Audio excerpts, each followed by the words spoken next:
এই যে দেখতে পারতেছেন ব্যাটসম্যানে আসছি, ব্যাটসম্যানে একটা ডিভিডেসিং করতেছি, তো ভিডিও করতেছি এই জন্যই। দেখেন এখানে ইউরো গ্রিনগুলো দেখা দিছি, এখানে নিউট্রালগুলো আছে, এই যে ভিতরে আছে। তো এটা হলো সেকশন 1, এই যে আপনারা দেখতে পারতেছেন সেকশন 1, আর এটা হলো সেকশন 2। তো এই যে দেখেন section 1-এ R1, Y1, B1, R3, Y3, B3, R5, Y5, এই যে B5, এটার মধ্যে কোনো কেবল না, এটা স্পেয়ার। এই যে আপনারা দেখতে পারতেছেন, ধরতে গেলে এটাকে লোড শিডিউল বানায় রাখছি এখানে, কারণ লোড শিডিউল মোবাইলে, তার জন্য এখানে আমি বানায় রাখছি যাতে আমার দেখতে সুবিধা হয়, বারবার যাতে মোবাইলটা আমার বাহির করতে না হয়। তো B5 এই যে লেখা আছে স্পেয়ার, তো আপনারা বুঝে নেবেন এটা স্পেয়ার লোড শিডিউল আছে, তার জন্য এখানেও এটা স্পেয়ার, কেবল নাই।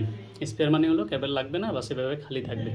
যেমন এখানেও আছে, এখানে আছে কি R9, Y9 স্পেয়ার।